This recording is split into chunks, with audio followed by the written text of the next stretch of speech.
Hi, I'm Craig with ApplianceVideo.com. Today, we'll be taking a look at the accelerometer on this GE front-load washing machine.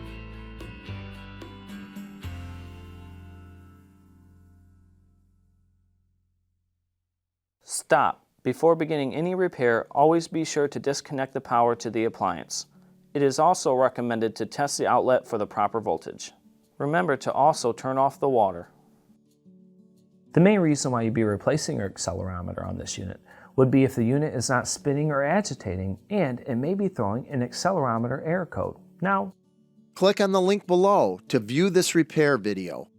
ApplianceVideo.com guides you step by step, giving you the confidence to avoid recalls and callbacks, also saving time on repairs. Whether you're up against an uncommon repair or the latest appliance on the market, our videos have been created with you in mind.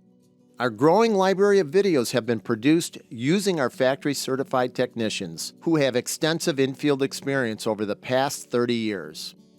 ApplianceVideo.com provides high-quality repair videos that anyone can follow, regardless of their skill level. We are here to help.